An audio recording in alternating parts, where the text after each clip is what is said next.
This is Famous and Gravy, the show where we study pop culture icons for what actually made life satisfying. Now for the opening quiz to reveal today's dead celebrity. This person died 2012, age 71. In the summer of 1961, she was a summer intern in the Kennedy White House. In a 2003 interview, she said she was probably the only intern that President John F. Kennedy had never hit on. Ooh, Diane Sawyer. Not Diane Sawyer. She's still alive. Her second husband was the Watergate journalist Carl Bernstein. I don't know. She was a journalist, a blogger, an essayist, a novelist, a playwright, an Oscar-nominated screenwriter, and a movie director. A rarity in a film industry whose directorial ranks were and continue to be dominated by men. I think I know.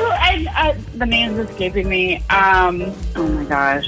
Her box office successes included You've Got Mail, Julie and Julia, Sleepless in Seattle, and When Harry Met Sally. Wait, Nora Ephron? Today's dead celebrity is Nora Ephron. Oh, good. Okay. Oh my God. Do you consider yourself a screenwriter first or a director first or? I'm a writer first. I don't even consider myself a screenwriter first. I consider myself a writer.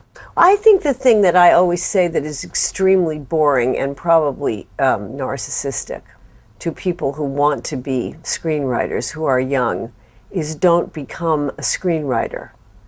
Go become a journalist like me. You see, that's the bad narcissistic part.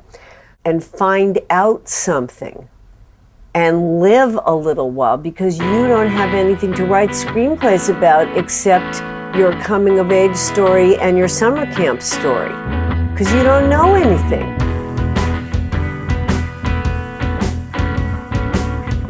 Welcome to Famous and Gravy. I'm Michael Osborne. And I'm Amit Kapoor. And on this show, we believe that the best years might lie ahead. So we choose a celebrity who died in the last 10 years and review their quality of life. We go through a series of categories to figure out the things in life that we would actually desire, and ultimately answer a big question: would I want that life? Today, Nora Ephron died 2012, age 71. Okay, I have to chime in here because you said 2012. As our listeners know, we have a rule. We only cover celebrities who died within the last 10 years.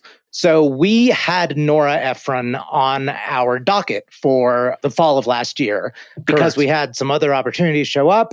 She kind of got pushed out and then out of that 10-year window. So we are allowing ourselves a little grace, a little cheat day. Which, I mean, just to say it, that flexibility is part of what we've learned as part of this podcast. Every now and then you got to break the rules. Yeah, I think we even said that in a recent interview, that that's probably one of my biggest learnings is allow yourself a little less rigidity. Well, that's an excellent segue to introduce today's expert guest, Erin Carlson. Erin, thank you so much for coming on the show. We're really happy to have you here. Thank you for inviting me on. I'm happy to be here. Erin Carlson is a culture and entertainment journalist. She's got many accomplishments. Among them, she's written 3 Hollywood history books, one on Meryl Streep called Queen Meryl, an upcoming book, which I'm really excited about, called No Crying in Baseball, the inside story of A League of Their Own. I always had a soft spot for that movie. And then, you know, what is appropriate for today's conversation, Erin wrote a book called I'll Have What She's Having, How Nora Ephron's 3 Iconic Films Saved the Romantic Comedy. I'll Have What She's Having. So that title is a reference to the very famous line in When Harry Met Sally after Meg Ryan fakes an orgasm in a New York deli. Yes! Yes! Yes! Oh, God. I'll have what she's having. In reading your book, the scene, then like the day of that shot in When Harry Met Sally and everything going on there, like Carl Reiner has his mother say, I'll have what she's having. So she's sitting right there, and Carl Reiner's like, oh, wait a sec. What the fuck was I thinking when I decided to shoot this scene with my mother in the room? It was a scene that really leapt out for me. I really enjoyed that in your book. So embarrassing. I mean, he didn't want to do it in front of his mother, but Meg was too scared. She was too shy. She's like, what will my boyfriend Dennis Quaid think? Yeah. And Reiner was like, it's supposed to be funny. So he sat down and acted it out at Katz's Deli. That's right. And started sweating, flop sweat everywhere. Yeah. And then Meg's like, okay, got it. She's a total pro. She sat there and nailed like take after take. And meanwhile, Billy Crystal was sitting across from her, and he's like, I don't have to do much. He was going up and getting deli sandwiches and sour tomatoes and just having the time of his life. Well, let's get into it. Category 1, grading the first line of their obituary.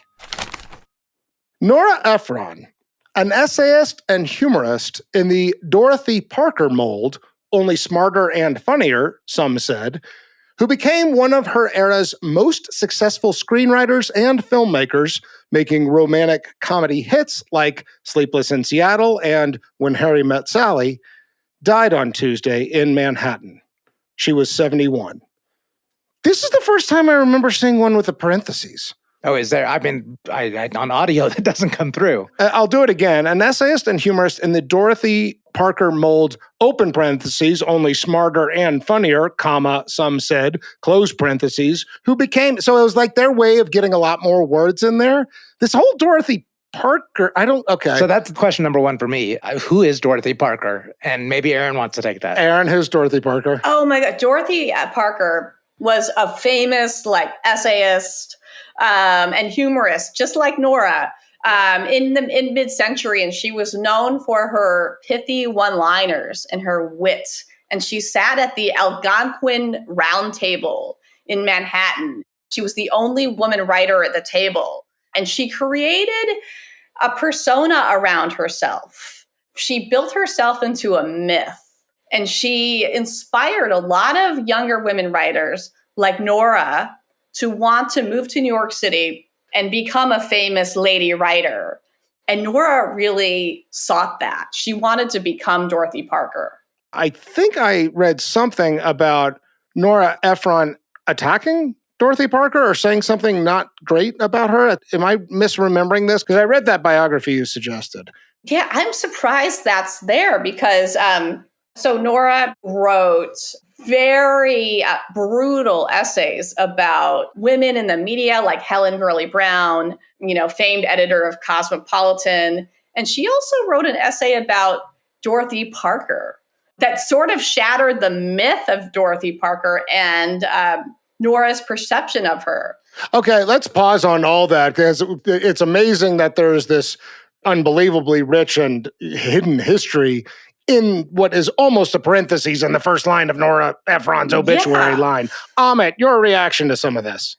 I don't like it at all. I mean, I think with Aaron's explanation, I think it makes perfect sense and it's wonderful, but I don't think that many people know who Dorothy Parker is. And I don't think that's first line material, no matter how much she may have influenced Nora Ephron. And I think it's just doing too much of the work that other words could do. If Dorothy Parker was somebody so adept at one-liners, who was whip smart and who penetrated these circles otherwise occupied predominantly by men, I think that's better said in direct language. I think it's interesting, one, that they reference her and then in parentheses say, only smarter and funnier, comma, some said. I'd like a little attribution on that. As a journal, the word some means myself, the writer. Right. Some said means I said that. You're hiding behind that, you obit writer. So there's no such thing as objectivity, and Nora knew Son that. of an obit writer. Exactly, son of an obit writer. So, okay, so that part, if we were to remove that, if it were just Nora Ephron, an essayist and humorist who became one of the era's most successful screenwriters and filmmakers, making romantic comedy hits like Sleepless in Seattle and When Harry Met Sally, most of that is great. I like that they say essayist and humorist too. Like they really point to, one, she's a writer, which is what essayist means to me, and two, humorist, that she's funny as shit. The book's called I Remember Nothing, and this is the piece called I Remember Nothing. Sometimes I'm forced to conclude that I remember nothing. For example, I went to stand in front of the White House the night Nixon resigned, and here's what I have to tell you about it. My wallet was stolen. I went to at least 100 Knicks games, and I remember only the night that Reggie Miller scored 8 points in the last 9 seconds. I was not at Woodstock, but I might as well have been because I wouldn't remember it anyway. On some level, my life has been wasted on me. After all, if I can't remember it, who can? Ahmet, your take on some of this. I mean, I don't know. I feel like we've honed in on some real problems with this. I'm ready for score. So I do love that they included beyond the movie career. Yes, I agree. The essayist and journalist, I think that's hugely important. I think not enough people know that. And it is so largely influential on the greater public and culture. I think the inclusion of the 2 movies they had were fine. So totally good with those things. Hate that they're letting Dorothy Parker do all the work in all the adjectives that should describe the things like whip smart, one-liners, etc. Hate the some said. So all deductions are for that. Minus 5 points for that. I'm landing on a 5. That's exactly what I got. I was going to give it a 5. I thought about maybe bumping it to a 6 because there is one thing we haven't talked about. Died on Tuesday night in Manhattan. They didn't say in New York. They said in Manhattan. And she's such a Manhattan figure for me that I really love that little inclusion. Every now and then they tag, like when Louis Anderson died in Las Vegas. But I agree, Ahmet. Like, I love essayist and humor. I completely agree with your analysis. 5 out of 10. Hate the Dorothy Parker and some said, and then essayist and humorist, and then Manhattan all adds up to a 5 for me. Erin. I agree with you all. The Dorothy Parker just distracts from Nora's own legend that stands on its own. The some said is ridiculous. In tribute to Nora, say I said. Right. Say something declarative. Own your opinion. Totally. But I want to give it 6 for Manhattan. So 5, 5, and 6. You can do better, New York Times.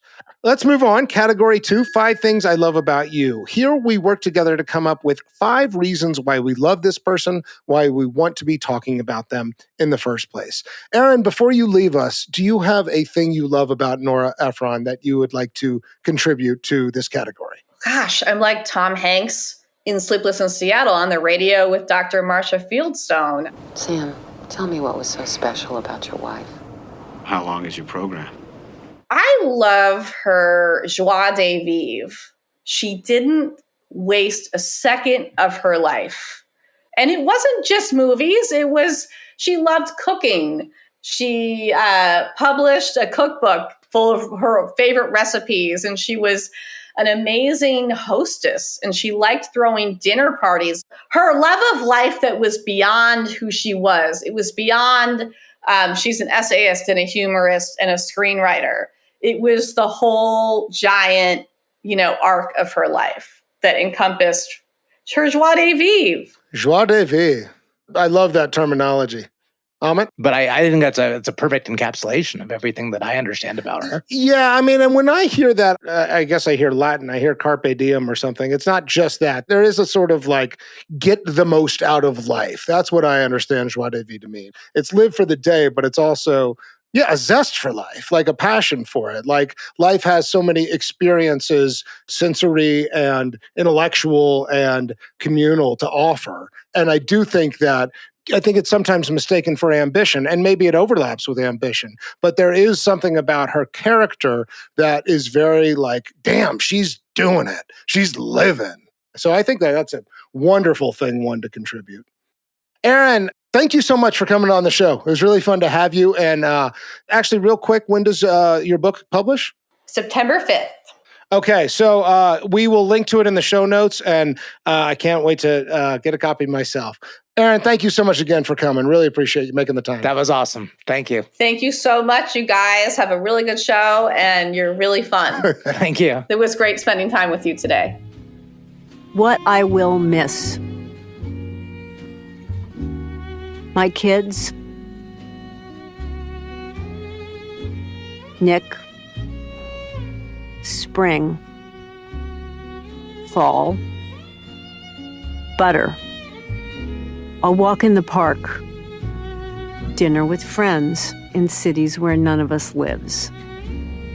One for the table, the dogwood, taking a bath, pie. Thing number 1, joie de vivre. Amit, do you want to lead us with number 2? I do, because I think what Erin said, kind of hinting at her resilience, has a lot to do with one of my 5 things. Oh, okay. And what I'm going to say is giant flop. Oh, interesting. So we talked about it in the obituary, Sleepless in Seattle, and When Harry Met Sally. And then there's all the other things that, the heartbreak obviously referred to You Got Mail. But she had major, major flops. Huge. And that is one of the things that I love about her. So I think 3 of the biggest box office flops that she produced, and this was all after essentially Sleepless in Seattle and You've Got Mail, Mixed Nuts, Lucky Numbers, Hanging Up, even Heartbreak was a commercial flop for the first year until a critic picked it up. So this is a woman that we know for these Hallmark successes, but there are many major, major flops in between. Yeah, if you look at her awards, Bewitched, I think, was nominated for several Razzies. And are you familiar with Razzies? It's like an insult award, right? Like it's like this is the worst movie of the year award. It's like so terrible. We should note how god awful it is.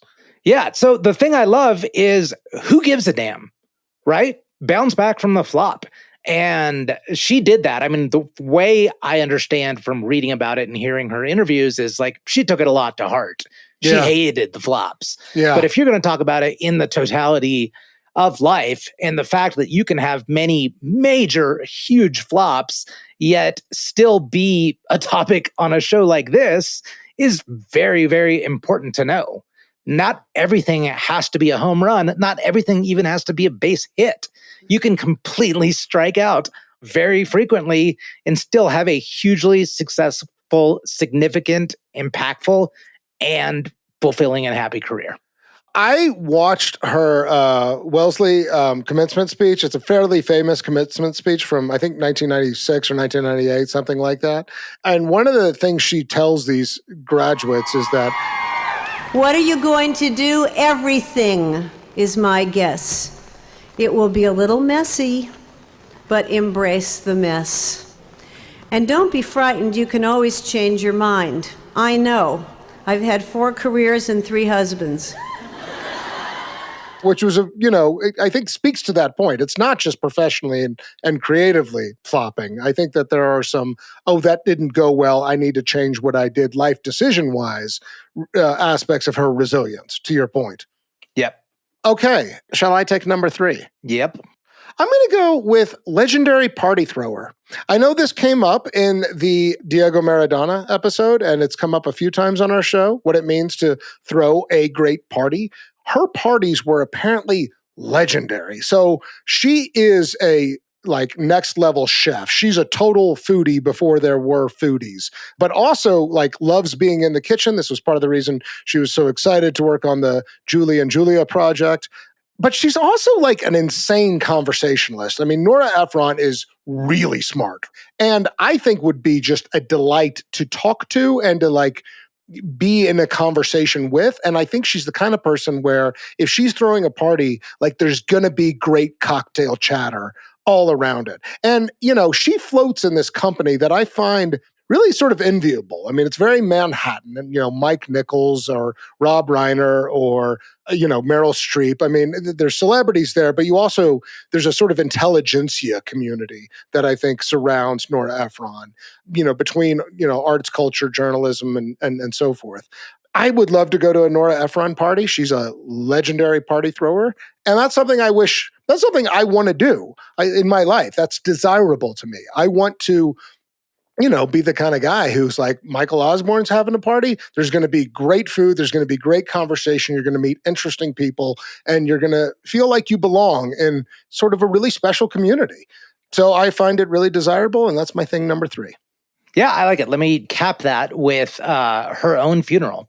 So she set aside in her will $100,000 that she wanted spent on her memorial service, and she wanted it like That's she a planned hell it. of a move. Hell of a move. Well done. She wanted top end pink champagne. Yeah. And the other thing is, like, from what I understand about these parties that she threw in the 70s, is they were equivalent to like what I would call a parlor.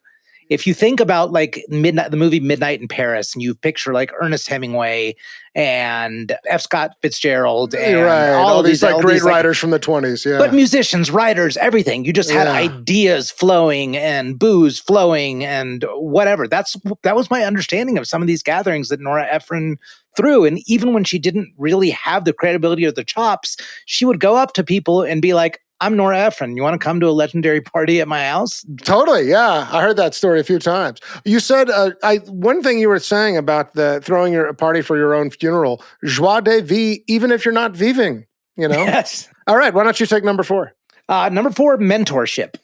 You know, in both the documentary about her that her son threw and in several of the interviews that I heard, a lot of people referred to Nora Ephron as their mentor. And 3 of the names that were significant to me were Rita Wilson, Lena Dunham, and her own sister, Delia Ephron.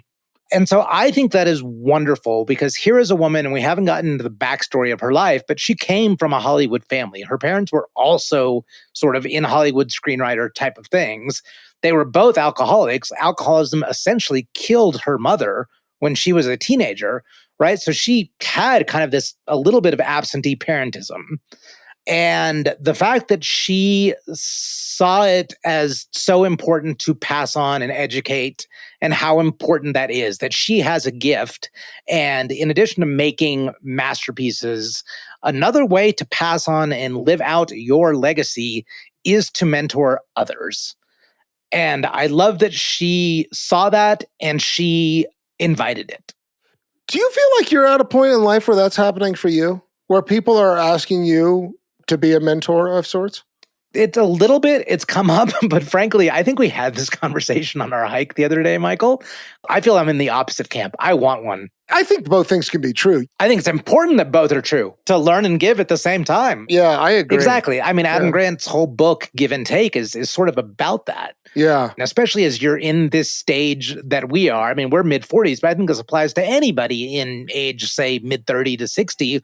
Yeah. Have a mentor and be a mentor. Neither of which I do, but I know that actually not to be true. And, you know, look, man, I think mentors don't necessarily have to be above or below. I think they can also be lateral mentorship. And in that, some ways, man, don't let this go to your head, but I look at you as a mentor at times. I don't necessarily tell myself I'm going to put Amit in mentor mode here, but certainly one of the reasons I wanted to start this show to begin with is because I think there's a lot I can learn from you. And I think it is a good mentality overall, as you said, to be both seeking mentorship and offering it. In both directions, that is service to humanity. That is service to those around you. And I think it's highly desirable and something that we should have as part of our daily aspirations. Totally. And thank you for what you said. All right. Does that mean I get number 5? That means you get number 5, my mentee. Easy. Can I give you a Ninja Turtle name now? I wrote conflicted romantic. One thing that's surprising, and we're going to get into it, about Nora Ephron is that she's not a softie. You watch these movies, Sleepless in Seattle, Harry Met Sally, Julia and Julia, and you kind of think oh, she's just a sort of sweet and hopeless romantic. And no. This is a fierce woman. This is a biting, she's got ambition and determination, a sharp intellect, a wit, which seems to stand in contrast to the kind of, lovely leading figures that you see in the Meg Ryan characters in these movies. We've already missed the spring. An Affair to Remember is a kind of fantastic, weepy woman's movie in not necessarily a good sense of a woman's movie. It's really kind of hooking into those pathetic female fantasies.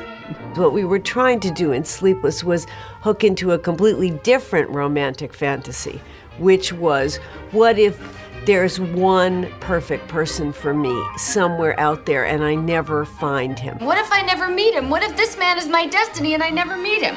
But I also think she's still a romantic. I think that it is possible to believe in happily ever after on some level and also be really realistic about how rough the world is, how discriminatory the world is, how hard life is. And so the reason I wrote conflicted romantic is that I don't think she's naive in her steadfast belief in a kind of happily ever after, or for that matter, belief that your soulmate might be out there. Conviction, because I think Nora Ephron holds that, but I also think she does it while being very realistic and intelligent and the opposite of naive. I see that conflict in her, and I admire that. I also desire that because I want to have that worldview too. I want to believe in true love. I want to believe in soulmates, even if life does deal you, some really rough cards at times. Yeah, I think that's really well said, especially, 2 divorces, and she finally makes it later, and we'll get into this in that category. But yeah, it seems like she truly believed in the human spirit and the importance and existence of unconditional love. And I shouldn't even say importance. I would say the elevated importance, that it is everything, and that it is always possible at any age, at any state, and maybe it comes when you're not looking. Well said.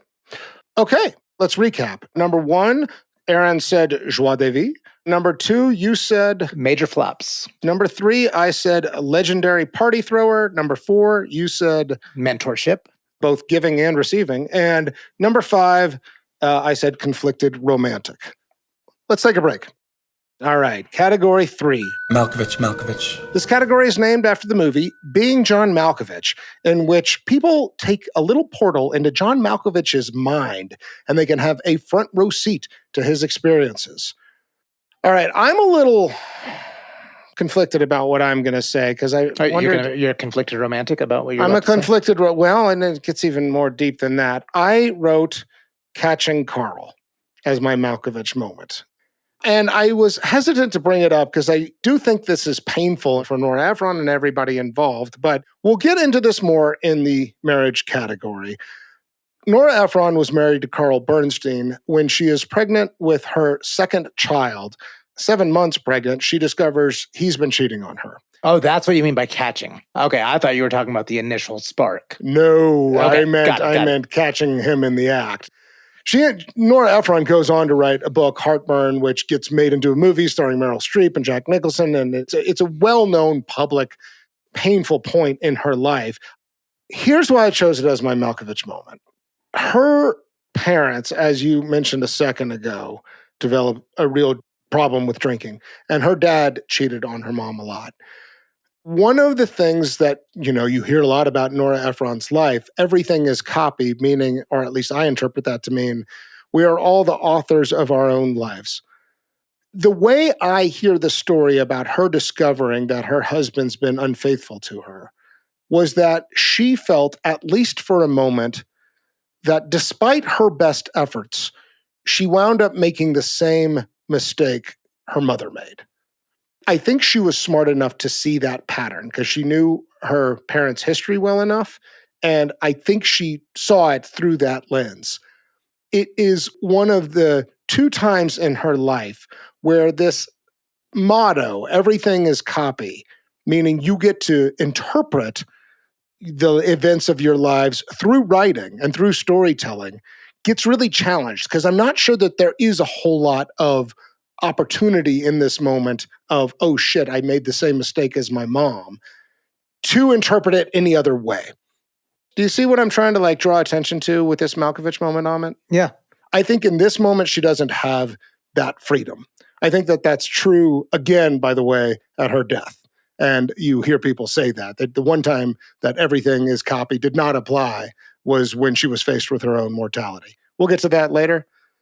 But that's my Malkovich moment. I want to know what it feels like to confront 2 conflicting interpretations of what life is all about. Nice. I like that you isolated the exact moment of catching, because I think the larger narrative is she wrote a book about it, which became a famous movie. And it seems like she had so much agency and so much control over the narrative. But you don't. You don't over that actual present moment. And that's what you're really interested in. Yes, exactly. That's exactly it. You put it well. All right, Amit, you're Malkovich. Yeah. So do you like the movie Swingers? Love the movie Swingers. Okay. Do you remember that moment at the beginning where Jon Favreau is still very heartbroken and he's talking about like going out and trying to meet girls? And he's like, I spent half the night talking to some girl who's looking around the room to see if there's somebody else who's more important she should be talking to. And it's like I'm supposed to be all happy because she's wearing a backpack.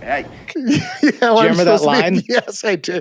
that image just came to mind as I heard the story that I'm about to tell. Okay. And much like yours, this has very little to do with Nora Ephron's Hollywood career. This is life. So Nora Ephron was known for many things. She was known for being very staunch, very strong in her opinions, having the last word. Things had to be her idea. Things had to be perfect.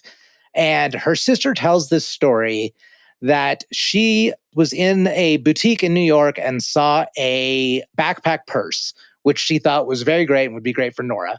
And so she gives it to Nora as a gift.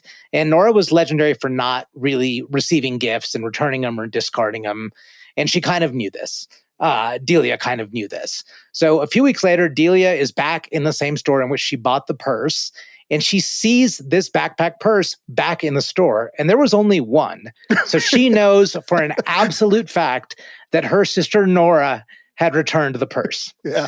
Okay. And Delia says, okay, I really like this purse. I'm going to buy it for myself. Sometime later, she's seeing her sister Nora, and Nora's like, oh, that is such a cute backpack purse. I need to get that.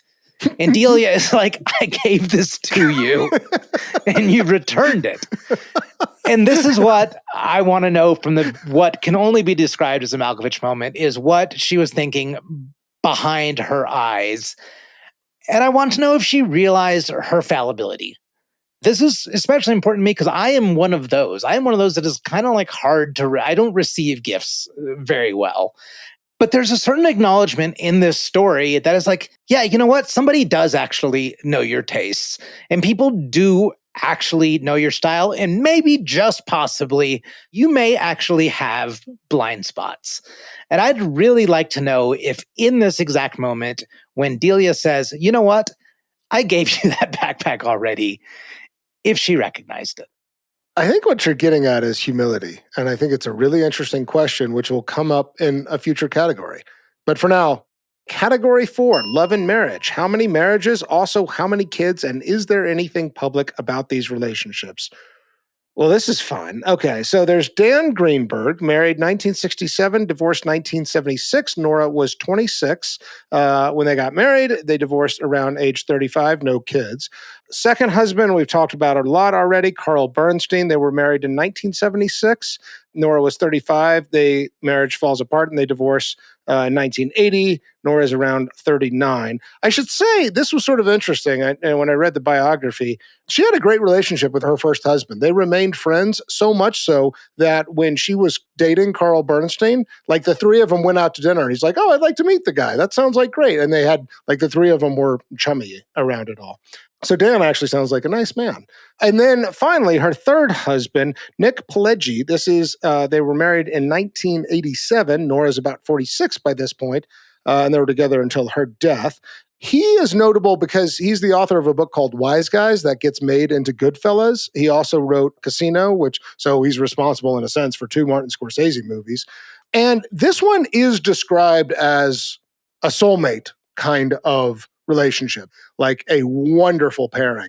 And one thing that's really funny here, he's responsible for these Martin Scorsese hard guy movies, but he is apparently a big softie, real sweet, kind of sensitive guy. And she's responsible for When Harry Met Sally and Sleepless in Seattle, these kind of softy movies, but she's a hard lady behind the scenes. So it's an interesting dynamic. I'm glad you pointed that out. Isn't that funny? 2 children with Carl Bernstein. I think I said that. One of whom, Jacob Bernstein, is a journalist and was responsible for the documentary about Nora Ephron. So where do you want to go with this one, Amit? I mean, I feel like we've talked about it so much already in her not giving up and her being a, what was the word you used? Not cynical romantic, but... conflicted romantic. Conflicted romantic. And that she's not really giving up on the idea. And she finally finds true, everlasting love and pure happiness at the age of 46. And it seems to only get better from there. And I'm not even just talking about love and marriage here. That's sort of the big lesson from it all. But my biggest curiosity is all in the same profession. She's always married to writers. Yeah, that doesn't surprise me. Because that whole idea, everything is copy, that was something her mother said. Her mother was a working woman in an age where that was very, very uncommon. And I think her mother is a complicated character.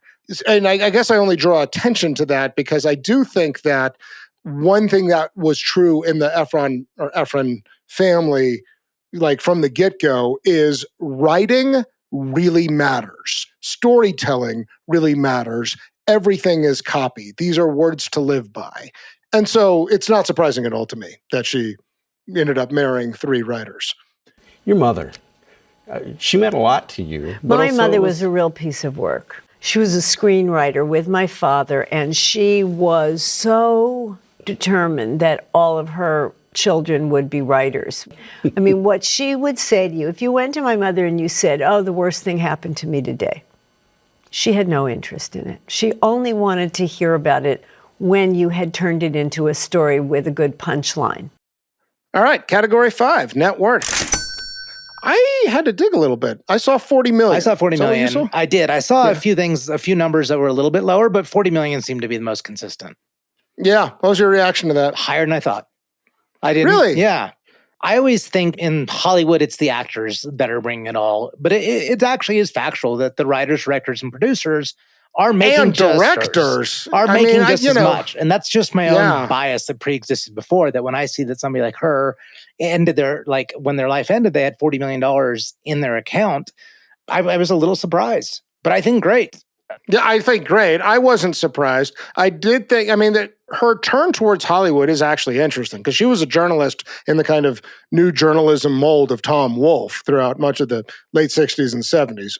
Her way into screenwriting was actually through Carl Bernstein because his book about the Watergate impeachment gets adapted into the movie All the President's Men. At some point, Carl and Nora get a hold of that script and are like, okay, this needs some real work. Yeah. So, but the other thing to note there is that when she and Carl divorced, she was at a low point financially. So most of that 40 million seems to come from the mid-'80s onward. I don't know, man. These movies are huge. These were huge box office blockbusters. It's rare that writers are this level of famous. And I guess we'll get to that in the next category. But I wasn't surprised to see 40 million. Were you expecting higher? No, I thought it was about right.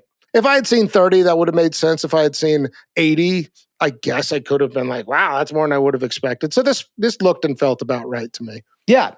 Rich woman, well-deserved. I don't think corruptible rich. She had expensive tastes. I think that's all there is to say about it. All right, 40 million. Nice job, Nora. All right, category 6, Simpsons, Saturday Night Live, or Halls of Fame. This category is a measure of how famous a person is. We include both guest appearances on SNL or The Simpsons, as well as impersonations. You ready? Yep. 0 for 4. No. From what I could see. You're talking about her specifically. Her specifically. Okay. I think the movies get parodied and infinitely, probably across all of those. But no guest appearances or direct references on The Simpsons, nothing on Saturday Night Live. I was really kind of hoping she and Arsenio Hall might have had a conversation, but that didn't happen. And there is no Hollywood star that I could find. So, she was nominated for Academy Awards, but this kind of computed to me. I think that there's a difference between important and famous. And Nora Ephron is more important than she is famous in some ways, right? I think that this is a figure for who a lot of people are like, I know that name. What do I know her from? Her association with, these very famous rom-coms, if you know her name, that's why you know her name. I think this whole previous life as a journalist, that's something that a lot of us are going to forget, I suspect. So I don't know. I guess I wasn't surprised totally to see 0 for 4 here. I am surprised. I'm very surprised at no Simpsons reference. I don't know if she would have asked to be voiced or her character, she would have appeared as a character, but at least referenced. Okay, let's move on. Category 7, over under. In this category, we look at the life expectancy for the year somebody was born to see if they beat the house odds and to look for signs of graceful aging. So, the life expectancy for a woman born in the United States in 1941 was 66.8. She died at 71, so she is about 4 or 5 years over but a pretty young death, I think, and certainly unexpected. Well, she fought leukemia, which she kept largely a secret for about 6 years, which was the cause of death. So if you take sort of those 6 years, which I think was 2006 was her diagnosis, and it was a secret, but you can kind of look at it retroactively of the work that she did and the life that she lived since that diagnosis. And I think she's the gold medal winner in Grace, wrestling with aging gracefully and publicly. And I think a lot of that's been ascribed to her. I mean, she did Julia during that time. She wrote a lot of these memoirs, which were about conflicts with aging, about letting go of your younger self, but also about embracing, what is here and now. And I think a lot of her contemporaries and those people close to her said they've never seen as much joy and life and vibrancy in her as they did in her final years when they didn't even know she was dying of cancer. Other than memories, anything else wrong with getting older?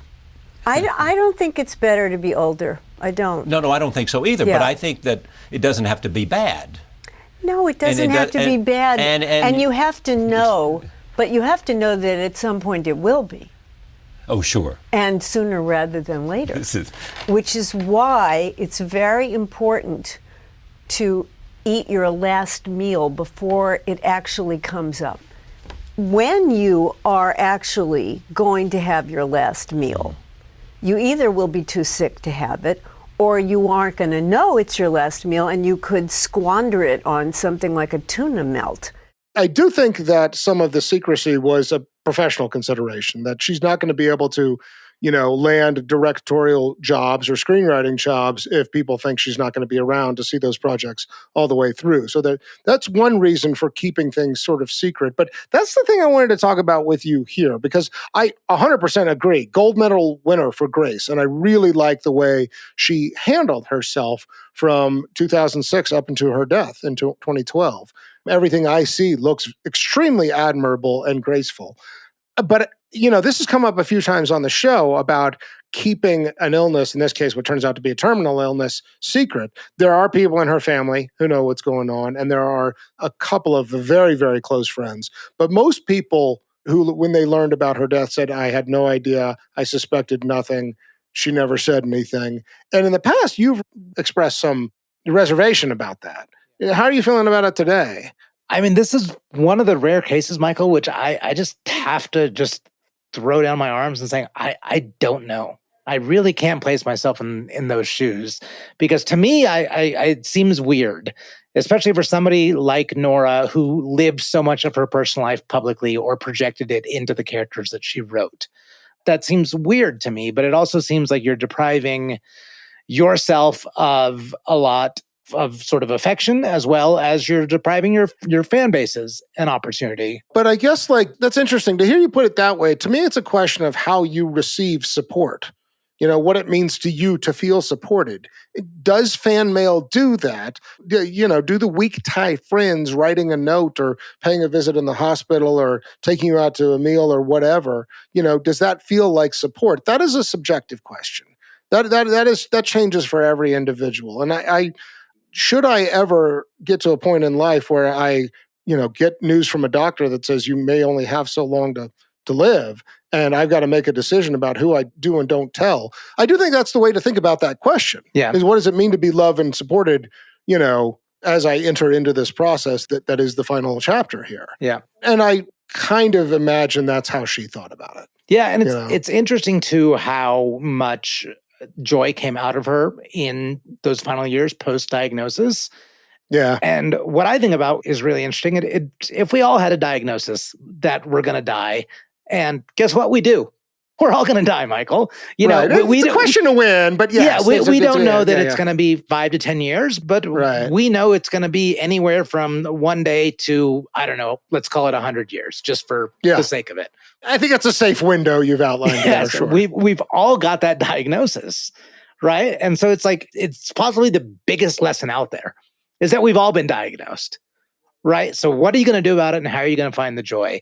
And, she had a smaller constraint to do it in, but I don't think we really evolve enough as a world, let's say spiritually, until we realize that we truly have that diagnosis. All right, let's take another break. Okay, category 8. This is where we start to get into the more introspective questions. The first of these is man in the mirror. What did they think about their own reflection when they saw it? So this is one of the rare cases that she caught on tape saying, I avoid mirrors. You know that thing you start doing at a certain age, which is you see a mirror and you just close your eyes. And then and then if something bad is looking at you, just close them again. There's a few other things that I found kind of odd and interesting. So in the documentary that her son produced, they highlighted that all the sisters say that like their parents never told them they were beautiful. Yeah. And then I think of this other fact that she essentially... And I gotta say, I just want to pause. I think she's an attractive woman. I don't know that she's like my type necessarily, but I find her attractive. I think she's undoubtedly. I would challenge anyone to find her unattractive. She's a type, but yeah. You're right. And then the other clue that I was curious about is, she is essentially the character in all of these movies. In When Harry Met Sally and Sleepless in Seattle, which are essentially all played by Meg Ryan, who, for all intents and purposes, was a bombshell in the 80s and 90s, right? So I wonder about that. I wonder about being cast as somebody else who is an unconditional, symbol of elevated beauty. Okay, so she may say, I avoid mirrors. Yeah, so I laid out 3 cases against, but my answer is yes. She does she like likes it. her reflection? Yeah, okay, interesting. There's the confidence that she wields and how declarative she is and how much she owns herself and how much she takes agency and control of every situation, sometimes too far, as evidenced by the little black backpack. But yeah, I'm going a yes. High on self-esteem and high on liking herself. I had the exact same thing. I came to the exact same answer based on the exact same set of reasons. That even her early essays are about, not having big enough breasts and things like that. There's a lot of self-criticism that gets worked out in her writing and that gets said in interviews. Ultimately, I see a lot of confidence that says, I actually like it. When all jokes are aside, I actually like it. I love that you brought that up because she actually wrote in one of those essays the exact sentence, because she talks about that she wrestled with the size of her breasts. And she did write the line of the exact words that said, if I had larger breasts, I would be a completely different person. Yeah. But you know what? So what? I don't. And this is who I am. This is how I'm living it out. And I've got dynamic features in every other thing that probably matter a lot more. Yeah. And I think that's the essence of who she was. I agree. Category 9, outgoing message. Like Man in the Mirror, how do we think they felt about the sound of their own voice when they heard it on an answering machine or outgoing voicemail? Also, would they have the humility to record it themselves, or would they use the default setting on an outgoing message? I struggled with this one. Let me start then. So, I heard the phrase whip smart come up a few times, and Aaron used it as well. And I love that phrase. I love that phrase, period. But I love it to describe her. I mean, she is incredibly articulate. And not all writers are. Sometimes writers can only... No, she's a good writer and a good talker. Yeah. Incredible. And so she has to like the sound of her own voice. And really, the intonation is quite good, too. It's nice. It's pleasant. It's educational. It's soothing. So I think there's no way she couldn't like the sound of her own voice. The humility, I am very conflicted on. That's where I was most conflicted. Again, the same answer. I kind of do think that there is a kind of elitist vibe around Nora Ephron. Right? First line of the obituary, died in Manhattan, and how much we love that, right? Right. And I do think that the company she's keeping and the kind of, culture of creative intelligentsia that she swirls around, has a snobbiness to it. So I think she probably wouldn't. My instinct, even though I kind of don't, it sounds insulting to her to say, I don't think she would. I don't think she would. I don't think she would either. As close as those relationships were, I think there's a little too much Manhattan. There's a little above it. There's a little above itness there. Yeah, there's a little bit. Yep. You're born into a Hollywood family. Hard to get that out of your head. There you go. Okay, category 10. We're doing a little bit of rebranding here. We're now going to call this category Control Z. This is where we look for the big do-overs, the things in life that we might have done differently. I had one. I wrote marrying Carl, but not because of the relationship itself. I think the compromise she made, the one that she never should have done and that she would like to do over, is moving to Washington, D.C. She is a New York woman through and through. She was born there, even though she grew up in Beverly Hills. I think she felt at home in Manhattan. And I think when she married Carl Bernstein and said, okay, I'll move to D.C., those kinds of geographic moves mean a lot. For a creative, absolutely. Absolutely, right? And I think that she was not a DC woman. So it's the marriage, kind of, but even more than that, the willingness to move and relocate. I think that that's her big Control Z moment. Okay. What do you got? Also Carl Bernstein related. I feel a little bad that we're honing so much in it. So, this affair that he had, she aired very publicly. There were some statements made about what is worse, those who cheat or those that expose their children to this fact. And I wonder about that. Again, this is one of those things that I don't know how to place myself in those shoes. But I wonder if she would control Z, that whole public airing of it, for the sake of the children. And her son in the documentary, in his face-to-face with his father, Carl Bernstein, was like, yeah, for a long time, I was really, really pissed at you. And I don't know how to deal with that, man. Like it is definitely between her and him. I'm not sure how important it is that the kids know this and what steps you need to take to protect the kids from that reality. I think okay, first of all, it's complicated. And I don't know what's right or wrong here. I know I would definitely hit Control and then my other finger would sort of hover over the Z button on this one if I'm really looking at it. Because I think what the risk is that your ego and pride are getting involved in an unhealthy way. Even if it hurts the kids, I need to air this shit out publicly because fuck him for what he did, right? That's pride. And that may feel good in the moment, and that may be the kind of thing you want to do over. I also think another interpretation of the same thing is I have to stand up for myself publicly, and I need my children to see me stand up for myself publicly. And like it or not, we are public figures, and this needs to be out there. And maybe both things are true, Amit. Maybe both things are true. Whether it's a big Control Z moment, I really don't know. And I don't know how to approach these, but I do think parenting is so much, and I've said this before, about modeling.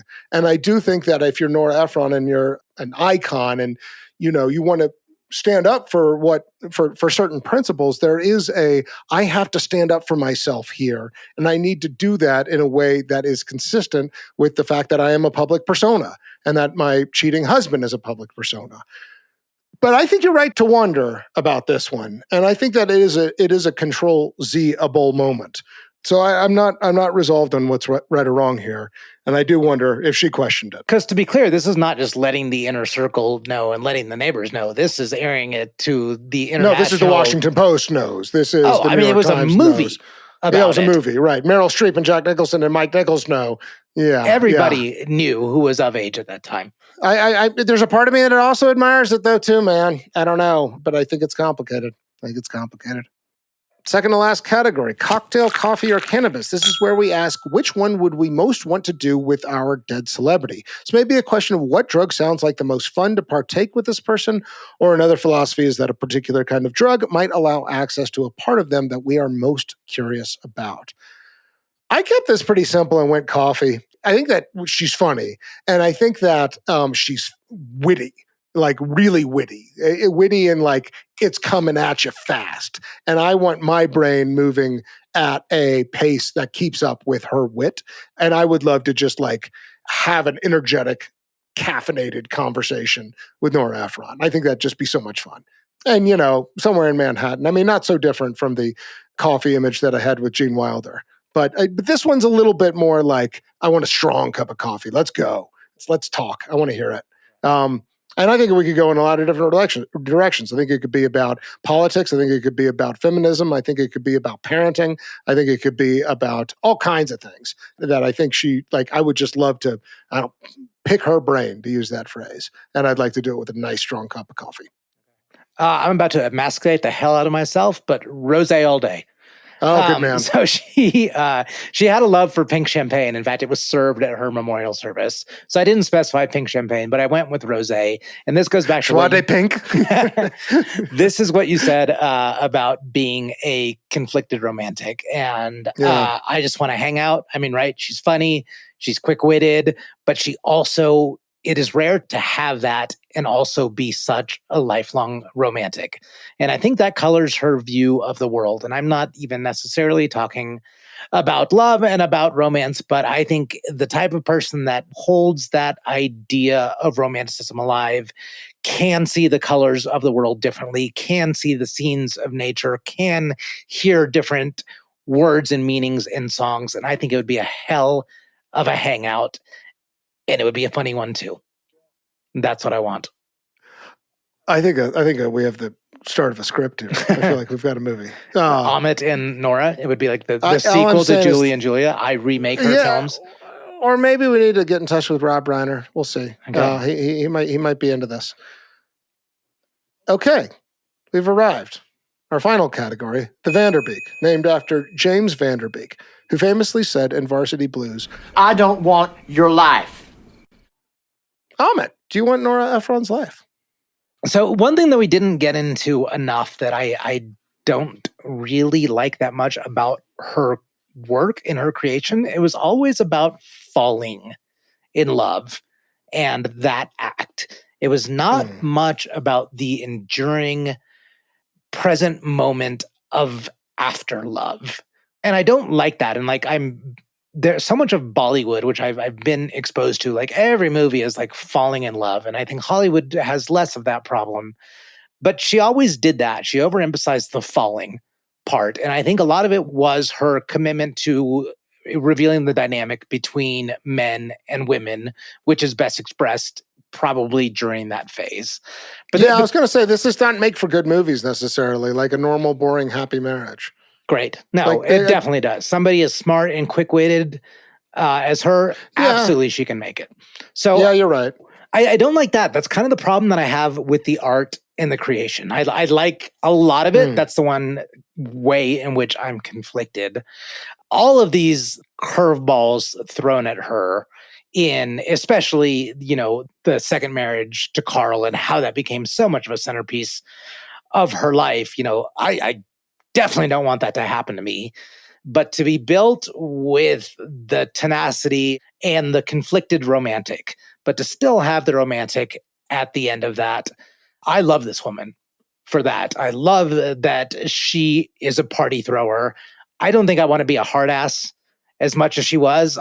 I think she kind of had to be as a result of the times. I don't think you necessarily, I don't think like Alina Dunham, who is probably a very good example of a modern day Nora Ephron, has to be that as much. I wouldn't want to be that, but you know what? It's the times, right? You can't change that. It's the present that it was in. And so over the course of the last couple of weeks, I've really grown to like this woman. It was a bit of a love-hate, with some of the things. But if I just take one step back and look at the arc and where she saw the romantic in it outside of love, I just mean in the joy of life and the way that she embraced it at the end and aired everything in between. Yes, I want your life, Nora Ephron. Excellent answer, and I agree with a lot of it. I mean, I think I was going to go a slightly different direction than you, only in one way. It's the word icon has come up a couple times in this conversation. And I do think that Nora Ephron is sort of on that bubble of celebrity icon status that she's remembered. Like she's somebody who was, I think, much to her chagrin, invited onto every panel about women in Hollywood. I think that she was asked to comment on that in a way that was probably exhausting to her. But I also think that she is a trailblazer in a male-dominated industry and is making statements ahead of her time. And every time we've looked at somebody who's sort of approaching icon status on Famous and Gravy, I wonder about the responsibility of that. I wonder about the added burden that places on you and how hard it is to live up to that as a complicated human being who people want to see ideals represented. And, how much do you have to think about? How much does that mess with your head to live up to those standards? I'm thinking about Ruth Bader Ginsburg. I'm thinking about Mary Tyler Moore. This has come up before. Betty White. This has come up before on our show. So that gives me a little bit of pause because I do think that is hard. And I don't really want to be famous. And I really don't think I want to be an icon, right? I think it's like even less just because I think it's hard, I see a woman here who lived a life where everything is copy. And with some exceptions, yes, she was able to write the script for her life and did so and was dealt incredibly hard blows, but also bounced back and turned trauma into creativity and had a joie de vivre. I mean, I don't know that I need a whole hell of a lot more than that. I want an experience-rich life. I want to meet interesting people. I want to taste wonderful food. I want to throw amazing parties. I want to travel the world. I want to have a family. And I see like so many boxes checked here. There are some things that give me pause. I wish there was a little bit more humility. And I do wonder about the burden of an icon-like status. But that's not enough to sway me. I also want your life, Nora Ephron. So I am also a yes. Okay, 2 yeses. Michael, you are Nora Ephron. You have died, and before you now is St. Peter, the proxy for the gateway to all things afterlife. What is your unique contribution to the world? I may be wrong, but I think that everybody down there on planet Earth is looking for love. And a lot of people are especially looking for love in a relationship and with a soulmate. I think we all need that on some level. I think we all need to receive it, and I think we all need to give it. And that is a hard and complicated and confusing process. And it's the source of a lot of pain and conflict, but it's also the source of a lot of validation. I don't know how we go about doing that, but I do know that storytelling and the stories we tell ourselves about who we are and how we make sense of our own needs and our own virtues, how we give love and how we receive it, that's what I did. I told stories about love in all its beauty and all its complexity. In that way, I think I helped people understand themselves, their partners, and one of the things we care most about in this world and in life. For that, I hope you let me in.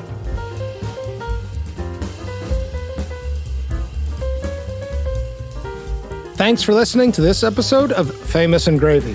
Thanks so much to Erin Carlson for joining us. Her book on Nora Ephron's movies is called I'll Have What She's Having. Highly recommend it. Also keep an eye out for her new book coming out this fall called No Crying in Baseball, the inside story of a league of their own, big stars, dugout drama, and a home run for Hollywood. That's due out in early September. We will link to it in the show notes.